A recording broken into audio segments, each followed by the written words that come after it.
In the past months, there was a lot of talk about a machine learning-based chatbot called ChatGPT, developed by OpenAI, and I think they were bought by Microsoft. And it's basically an AI, an artificial intelligence, a program, and it looks like this. We have this little line down here, and here you can answer, or you can write in text, and the program tries to answer your question, which is quite impressive. You can even say, write me a story, and it will do this. But let's, for example, prepared some questions for this. Asks, when was Tolkien born? And yeah, it then just gives you out the answer. Pretty simple. And it's quite impressive that the program understands what you are asking and is often able to answer quite correctly. Sometimes it also does not answer correctly because there are definitely limitations in what it can do. And today I thought it would be interesting to see what does ChatGPT know about Tolkien and the Lord of the Rings universe and the lore.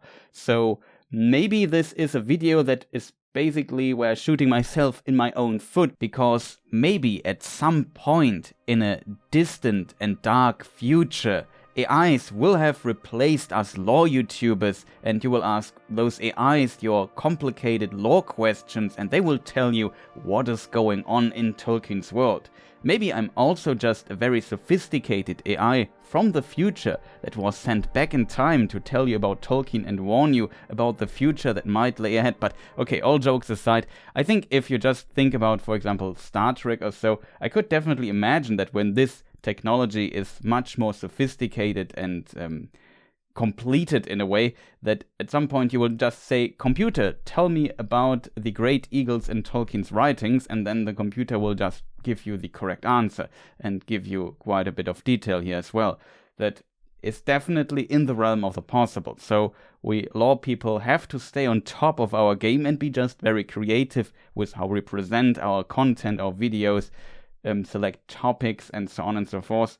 So that is definitely a challenge that might lie ahead. Today we will see what ChatGPT knows about Tolkien, and I try to evaluate how good the answers are, if they are correct or not, which might be quite difficult at times, but we will find out about this in a moment. My name is Chris, also known as ThePhilosophersGames, and I make, as already implied, long Tolkien and Lord of the Rings universe related lore videos, and I wouldn't say I'm the biggest expert on this planet, definitely not. There are people who know much more than I do, but I would say I have a decent knowledge about Tolkien's universe and writings, including Lord of the Rings, the Silmarillion, History of Middle-earth, and also some more obscure information.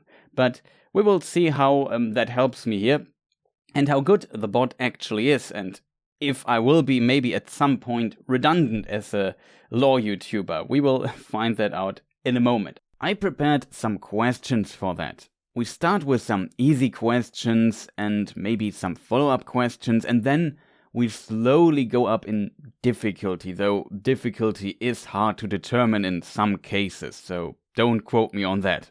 Let's just see what will happen. First question. Do you know The Lord of the Rings book by John Ronald Reuel Tolkien?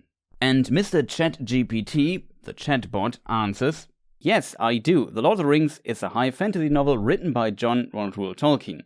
The book was first published in 1954 and is one of the best-selling novels of all time. The story takes place in Middle-earth, a fictional world created by Tolkien, and follows the quest of a hobbit named Frodo Baggins to destroy the One Ring and defeat the Dark Lord Sauron.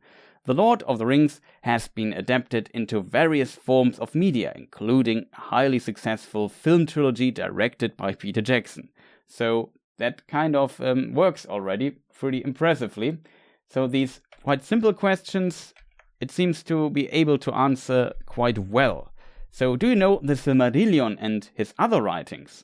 It says, yes, I do. The Silmarillion is a collection of mythopoetic works by John Ronald Reuel Tolkien, published posthumously by his son Christopher Tolkien in 1977. That is correct. It tells the history of Middle-earth from its creation to the end of the Third Age, focusing on the events that led to the rise of Sauron and the War of the Ring.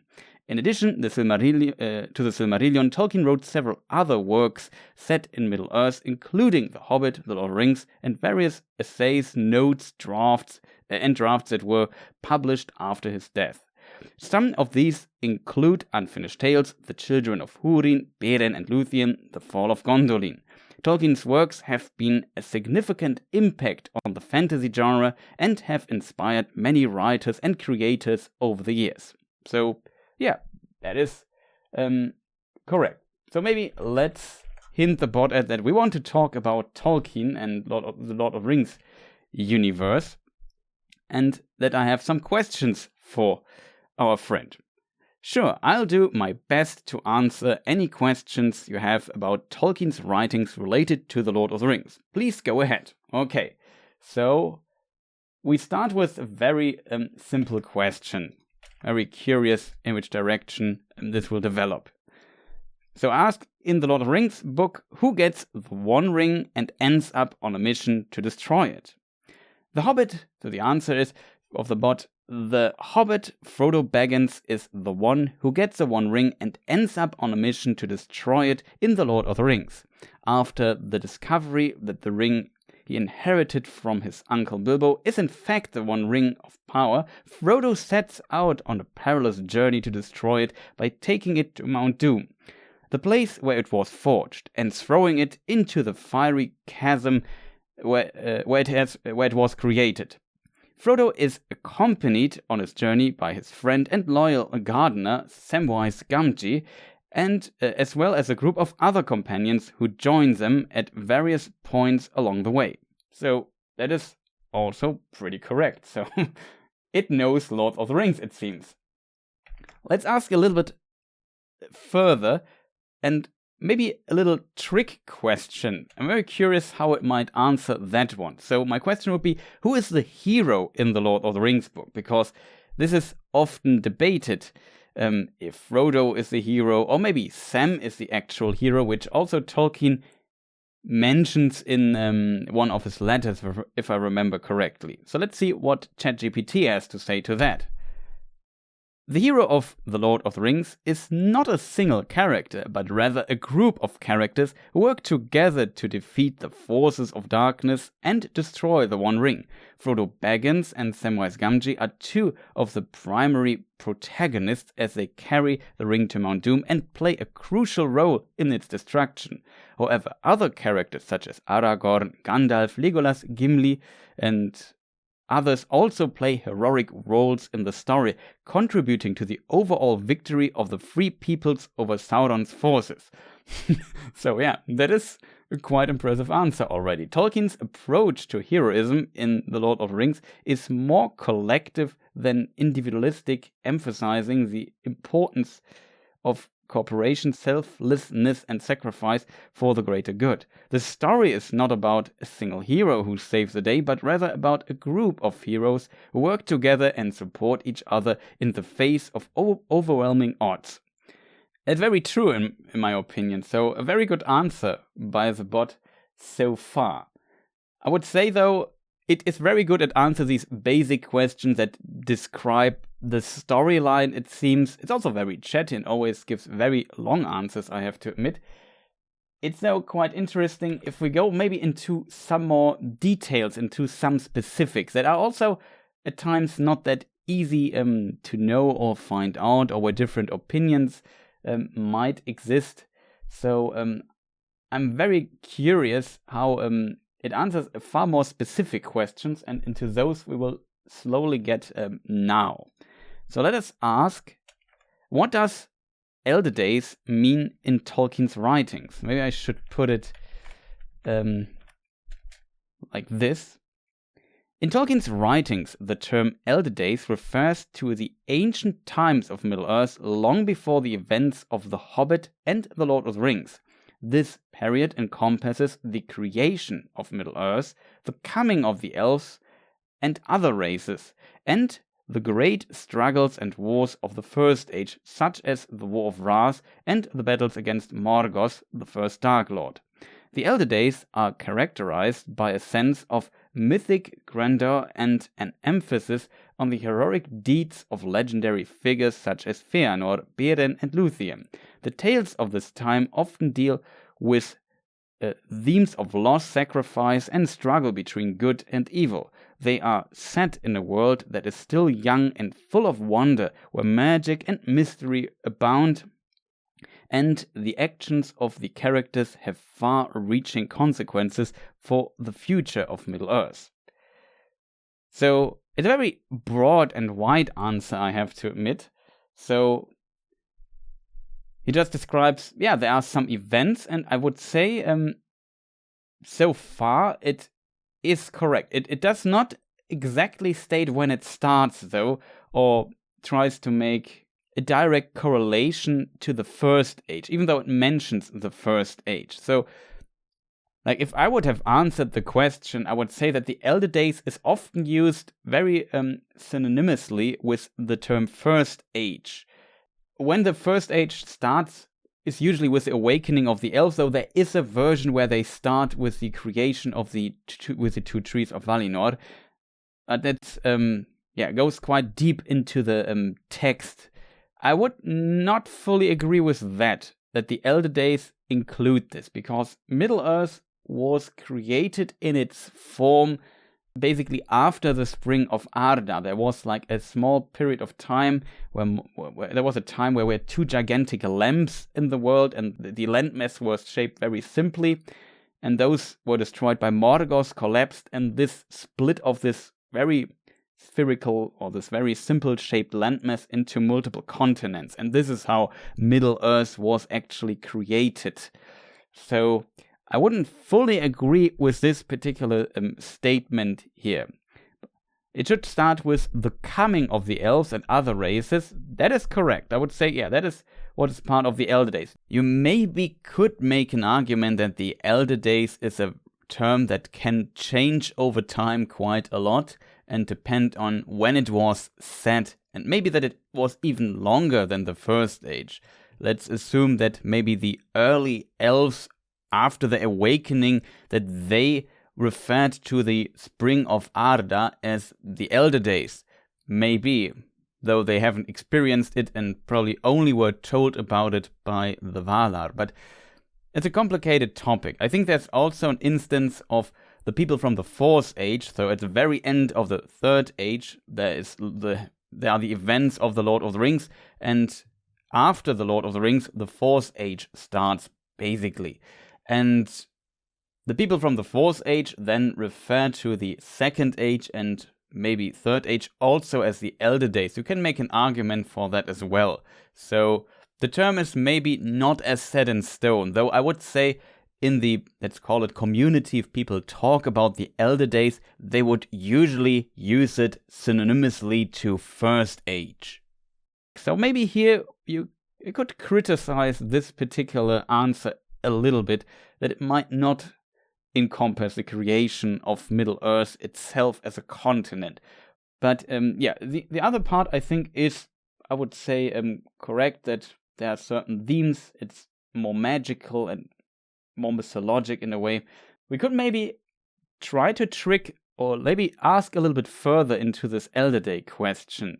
So in this context, what is the relation between the First Age and the Elder Days? Just to trick it a little bit into explaining this a little bit deeper and more detailed. So I'm very curious what it might answer here. In Tolkien's Legendarium, it's also cool that it uses this term. The term Elder Days refers to the earliest period of Middle-earth's history. I would say that is not necessarily correct, because it also includes the history of Aman, but that's just a very small detail. From its creation to the end of the First Age, when Morgoth, the first Dark Lord, was defeated and his power was broken. That is basically the definition when the First Age or the Elder Days end, with the defeat of Morgoth. There is one very early version, I think, where Tolkien thought about ending the First Age with the first sunrise and the awakening of men, basically, but at least the arrival of the elves in Middle-earth. But yeah, that's a very old one and not very common accepted, I guess. So that's definitely, I would also say it ends with Morgoth's defeat. Thus, the First Age is part of the Elder Days, representing the climax of the great conflicts and heroic deeds of that time. The First Age is particular significant era in Middle-earth, I think it's pronounced, in Middle-earth history, as it is marked by the rise of Morgoth and his servants, the rebellion and fall of the elven prince Fëanor, the creation of the Silmarils, and the battles and tragedies that ultimately led to Morgoth's downfall. The events of the First Age are chronicled in the Silmarillion, which tells the story of the Elder Days in great detail.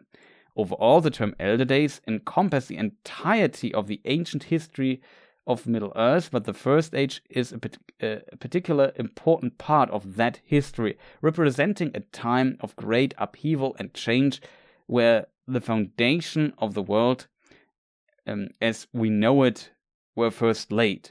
So here it seems like the bot explains that the Elder Days is like just everything basically before the Second Age starts, and the First Age is a part of it. It seems not come to the conclusion that Elder Days and First Age might be the same term for the same thing, and that is a bit problematic. I struggle with calling it flat out wrong, because you maybe can make an argument, and for some people it might also reflect their headcanon, but I would say usually when people talk about the Elder Days or the First Age, they usually use these terms synonymously, and it feels a bit like from Tolkien's writing that it was also his intention, at least at some point, that these terms are very similar. But of course, you can make also some arguments into the direction, when did Middle-earth actually start existing? So there were different phases of it, and you could say that only after the war for the sake of the elves, where the elves were already awoken, then Middle-earth was shaped. So in this case, sure, the creation or shaping of Middle-earth would be part of the First Age then, and it would be completely correct. But I'm not 100% sure if that is what the bot actually means here, and as a general answer to somebody who maybe doesn't know the lore very well, this might even be considered a bit misleading. Little edit from the future. The program had a little hiccup and couldn't accept my inputs anymore, and then at some point it worked again. So, in case you wonder about the following question. Are you still there? Question mark. Yeah, I'm still here. How can I assist you further? Our next question is the One Ring in the Lord of the Rings counted towards the Great Rings of Power? It says, yes, the One Ring is one of the Great Rings of Power in Tolkien's Legendarium. According to the story, the Rings of Power were created by the elves under the guidance of a master craftsman, Celebrimbor, who was deceived by the Dark Lord Sauron into forging the One Ring. Also, I guess, spoiler warning. The One Ring was the most powerful of the Rings of Power and was created specifically to control the others, allowing Sauron to dominate Middle-earth. The three rings of the elves were also created during this time, but they were made without Sauron's knowledge or influence and were intended to preserve the beauty and goodness of Middle-earth. The remaining Rings of Power were given to mortal men and dwarves, but they were eventually corrupted by Sauron's influence, leading to their eventual downfall. Thus, the One Ring is a crucial element of the story of the Lord of the Rings, representing the ultimate symbol of Sauron's power and the main object of the quest undertaken by Frodo and his companions. So yeah, that is pretty much correct, though I would say the remaining Rings of Power were given to mortal men and dwarves, but they were eventually, no, they definitely corrupted at least men, but dwarves were potentially, like, Tolkien writes that the dwarves were pretty much immune to the effects of these rings. They could not be turned into shadows, and they were maybe too stubborn to be influenced anyway. All the rings did to them was just made them a bit more greedy, and this also led to their downfall. Also, the first section has one detail completely wrong. The Rings of Power were created by the elves under the guidance of the master craftsman Celebrimbor. That is correct. Who was deceived by the Dark Lord Sauron. That is also correct. Into forging the One Ring. That is completely wrong. I said Lord of the Rings and not Shadow of Mordor. And it seems the bot mixes some information up here. Maybe the reasoning is a little bit because our question is if the One Ring is one of the Great Rings of Power and the other 19 Great Rings of Power were forged in Eregion by the elves under the master craftsman Celebrimbor. That is true, and maybe now it concludes that the One Ring must also be from there, but of course, as we know, Sauron forged it alone. So that is a quite interesting statement as well. So maybe we could ask a little follow-up question here. Did the dwarves also get corrupted by their Rings of Powers?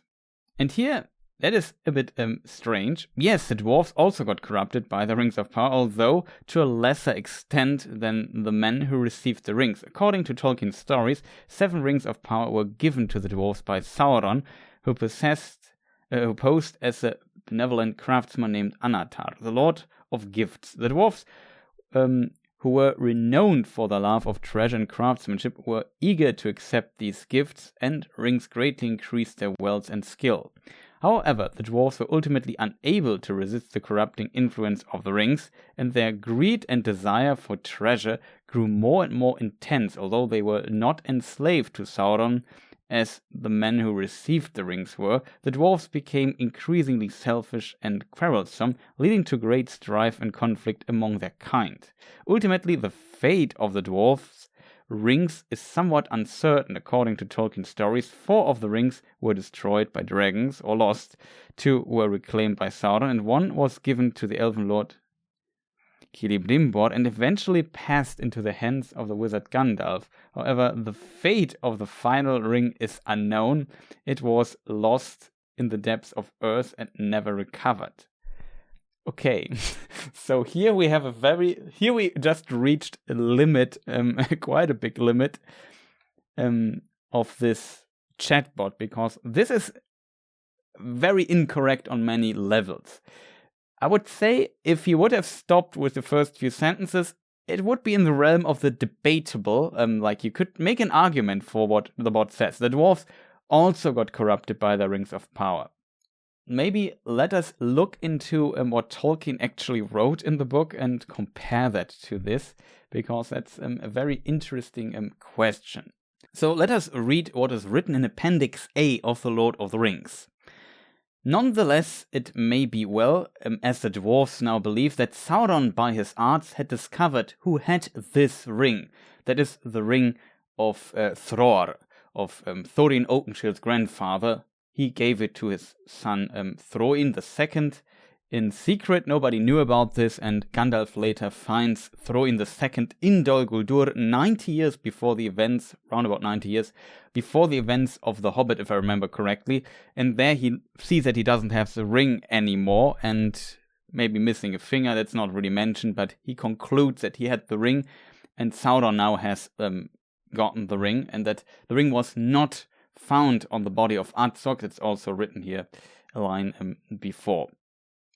So some assumed that Azog or the orcs actually had the ring, but whatever.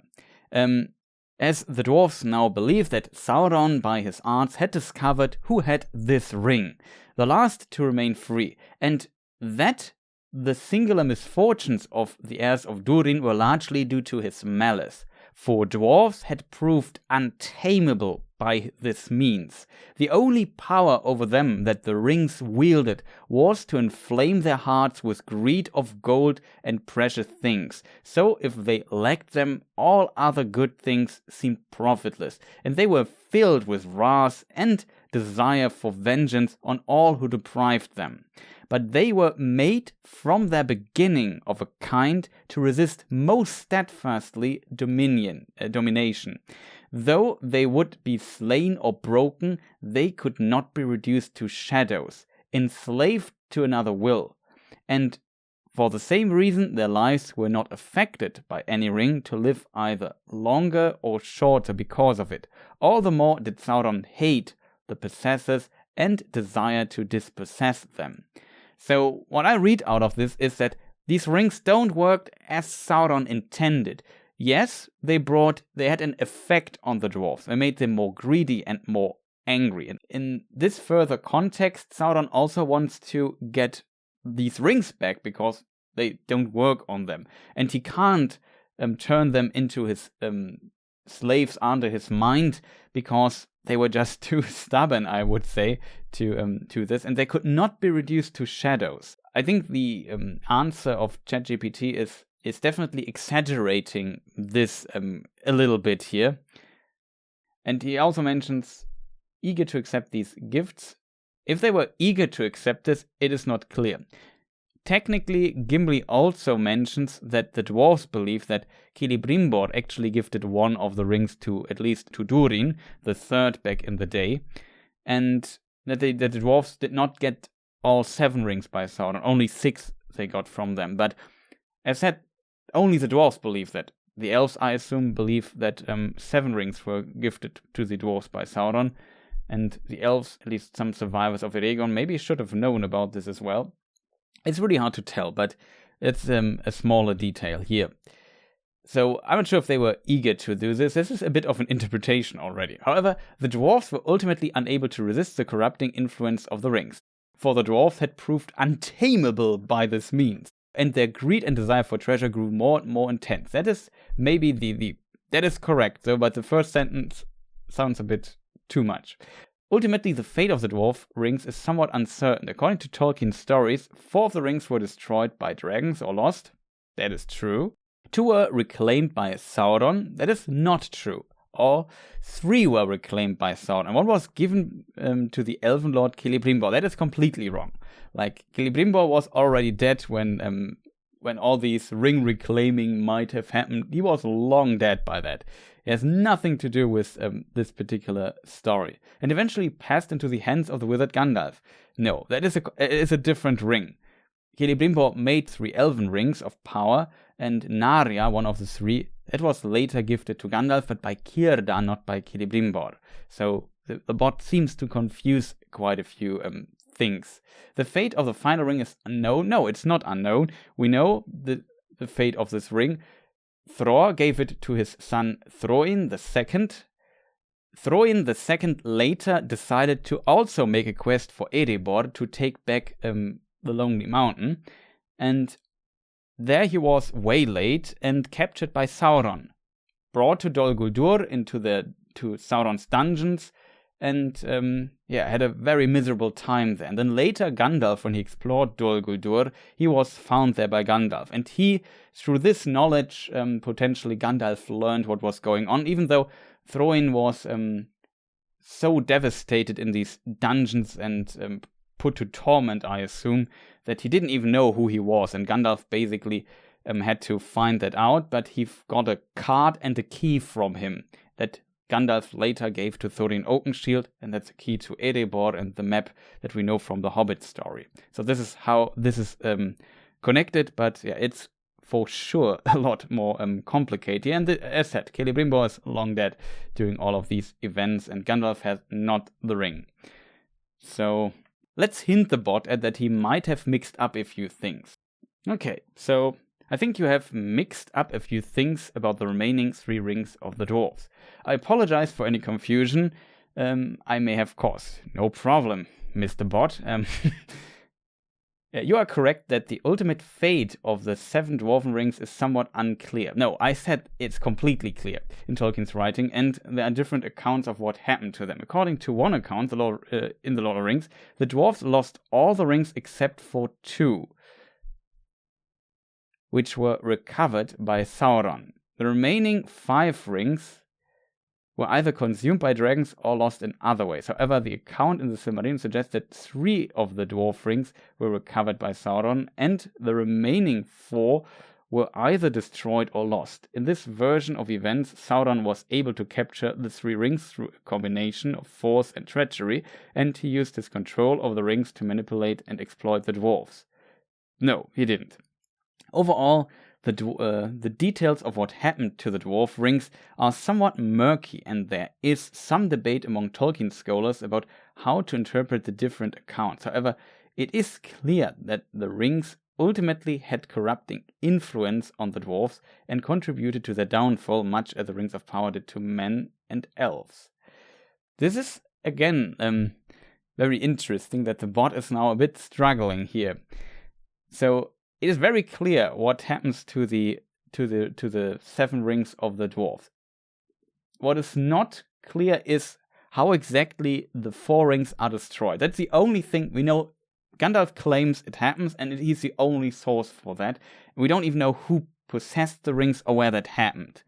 The Rings of Power were not going towards the downfall for men and elves. That is actually not correct. Like, the elves did not... the downfall of elves was always made by Sauron, not by the rings they had. The rings actually helped the elves quite a lot against Sauron. So this is, my opinion, definitely a wrong statement. That, like, it is true for men and to some degree for dwarves, but not for elves. So let's maybe confront the bot with this particular detail here. Also, the Lord of the Rings states that Sauron recovered 3 of the 7 rings of power of the dwarves. You are correct. I apologize for the error in my previous response. According to the law presented in the Lord of the Rings, Sauron recovered 3 of the 7 rings of power, while the other 4 were either lost or destroyed. The rings that Sauron recovered allowed him to manipulate and control the dwarves to some extent, although they were not enslaved to him in the same way that men who received the rings were. Corrupting influence of the rings was felt among the dwarves, however, leading to increasing greed and conflict among mankind. So that is a much more correct answer. So he still insists on that the rings kind of had a corrupting influence on the dwarves, which I would say was most likely the least on the dwarves, but it definitely had an influence with them becoming more greedy. So let us move to a different question. In the book, who is responsible for rescuing Gandalf from the top of Orthanc? So I'm very curious what he writes there. The answer, of course, is quite easy. It's Gwaihir, and he's sent, interestingly, by Radagast. So I would expect Gwaihir to appear and Radagast in some shape or form, because as we learn in the Lord of the Rings, Radagast sent Gwaihir, or I think Gwaihir said it himself, to check for news, and indirectly that makes him responsible for Gwaihir finding Gandalf on the top of Orthanc. So the bot answers, in the book The Lord of the Rings, it is not actually Gandalf who is rescued from the top of Orthanc, but rather his companion Merry and Pippin, who are captured by the Uruk-hai and taken to Isengard. However, the character who is responsible for freeing them and helping them escape is Treebeard, the oldest and wisest of the Ents. After Merry and Pippin are captured, they are taken to Orthanc, the Tower of Saruman, who hopes to use them to gain information about the ring. However, they are able to escape and flee into the nearby Fangorn forest, where they are discovered by Treebeard. Recognizing the danger posed by Saruman and his armies of orcs, Treebeard decides to rouse the other Ents and declares war on Isengard. In the course of ensuing battle, the Ents manage to flood the valley around Orthanc and destroy much of Saruman's war machine, ultimately leading to his downfall. In this way, Treebeard and the Ents play a crucial role in the story of the Lord of the Rings, helping to turn the tide of the war against Sauron and his allies. It seems like the bot is confused and tells us the story from Two Towers and so on, and not the story about the Fellowship of the Ring. So maybe let's correct or hint the bot at this. No, I mean Gandalf imprisoned by Saruman on top of Orthanc in Fellowship of the Ring, not Merry and Pippin captured in Two Towers. I apologize for the confusion in my previous response. You are correct that in the Fellowship of the Ring, Gandalf is imprisoned by Saruman on top of Orthanc. In the book, it is actually Gandalf's own resourcefulness and cunning that allows him to escape from Orthanc. He is able to use his own magic to communicate with a bird, who then carries a message to his friend Gwaihir, the Wind Lord. Gwaihir comes to Gandalf's aid and carries him away from the tower to safety. So in short, Gandalf is responsible for rescuing himself from Orthanc through his own ingenuity and help of his powerful magic.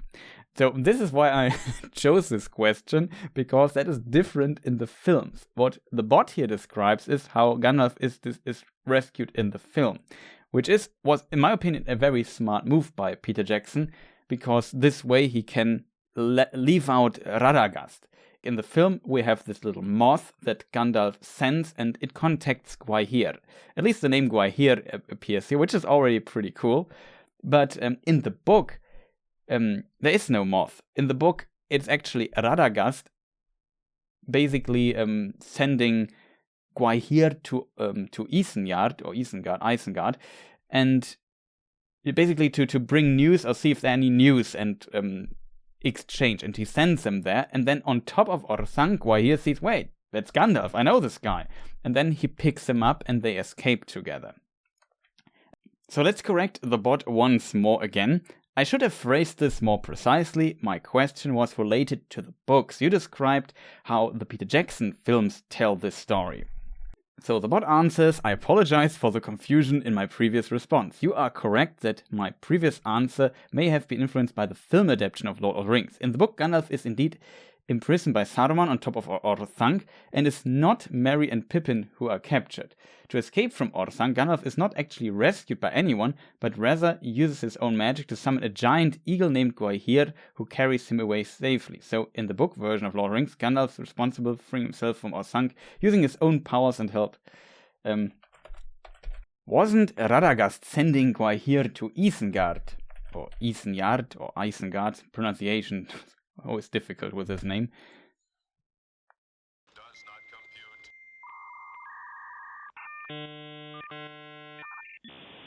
compute. Okay, the bot really seems to think for a moment about this particular answer.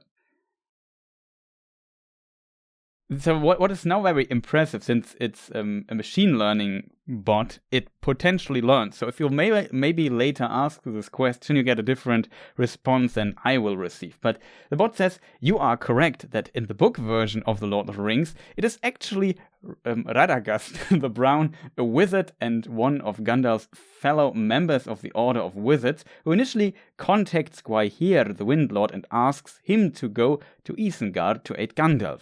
After Radagast receives a message from Gandalf's captors, he seeks out Gwaihir. Gandalf's captors. That's a bit strange, to be honest. We'll talk about this in a moment. Gwaihir and convinces him to fly to Orthanc and find Gandalf. Gwaihir ultimately agrees to help and brings Gandalf to safety, although it is Gandalf's own magic and resourcefulness that ultimately allows him to escape from Orthanc. Thank you for bringing this to my attention. Well, it seems like he insists on that Gandalf rescued himself, even though he just said, well, Gwaihir was sent by Radagast. It was actually an accident that Gandalf was saved, which is a bit anticlimactic, and I have to admit, I also like that, as the bot describes, Gandalf uses his own magic and resourcefulness that ultimately saves him, as it is with a little moss in the films. But in the books, it's more an accident. The intention, that is also not correct. Radagast receives a message from Gandalf's captors. So captors, that's strange. There's only one captor, that's Saruman. But whatever. He seeks out Gwaihir and convinces him to fly to Orthanc to find Gandalf. No, he just sends them there to actually extract news and not just Gandalf. But another edit from the future. So I decided to make a cut here because video is already very long, and maybe I put the rest into a second part. Tell me in the comments what you think about this little prototype video here, and if I should maybe make a couple more videos asking the bot questions and then seeing where he went wrong or so, because it's kind of funny. The bot for sure is good at making stuff up, and it's fascinating to see how sometimes he mixes things together, mixes different books together and information of films and books and so on. I found this very fascinating, and I guess it's not a surprise. Depending on how the bot is trained and where it got its information from, you can observe already in the internet that there's a lot of confusion about many topics as well, and people mix up things and remember things wrong, which is, I mean, very human in a way. And as a result, I guess the information the bot has might also be a bit mixed up and confused here and there at times. But still, very interesting technology, and it seems like my job for now is saved. That is pretty good. I hope you enjoyed this little video. As said, tell me in the comments if you want to see more of this. Beyond that, I also have planned like Who is Elrond and like the next part of it, where we get close to the events of The Hobbit and The Lord of the Rings. So I hope you look forward to that as well. Maybe check the German channel. There recently was also upload a new video in case you speak German, of course. And also the bot can, by the way, you can ask them, the bot in different languages, and he will understand that, which is also already very impressive, I have to admit. So yeah, impressive technology, but all there's left to say is thank you people for watching, see you next time, and goodbye.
The One Ring was the most powerful of the Rings of Power and was created specifically to control the others, allowing Sauron to dominate Middle-earth. The three rings of the elves were also created during this time, but they were made without Sauron's knowledge or influence and were intended to preserve the beauty and goodness of Middle-earth. The remaining Rings of Power were given to mortal men and dwarves, but they were eventually corrupted by Sauron's influence, leading to their eventual downfall. Thus, the One Ring is a crucial element of the story of the Lord of the Rings, representing the ultimate symbol of Sauron's power and the main object of the quest undertaken by Frodo and his companions. So yeah, that is pretty much correct, though I would say the remaining Rings of Power were given to mortal men and dwarves, but they were eventually, no, they definitely corrupted at least men, but dwarves were potentially, like, Tolkien writes that the dwarves were pretty much immune to the effects of these rings. They could not be turned into shadows, and they were maybe too stubborn to be influenced anyway. All the rings did to them was just made them a bit more greedy, and this also led to their downfall.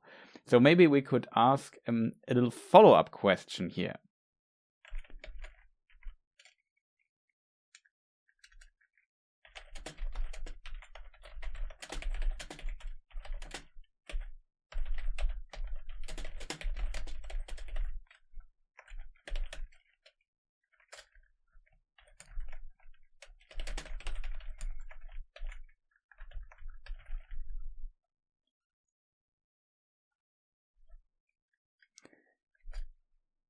Did the dwarves also get corrupted by their rings of powers? And here, that is a bit strange. Yes, the dwarves also got corrupted by the rings of power, although to a lesser extent than the men who received the rings. According to Tolkien's stories, 7 rings of power were given to the dwarves by Sauron, who posed as a benevolent craftsman named Anatar, the Lord of Gifts. The dwarves, who were renowned for their love of treasure and craftsmanship, were eager to accept these gifts, and rings greatly increased their wealth and skill. However, the dwarves were ultimately unable to resist the corrupting influence of the rings, and their greed and desire for treasure grew more and more intense, although they were not enslaved to Sauron as the men who received the rings were. The dwarves became increasingly selfish and quarrelsome.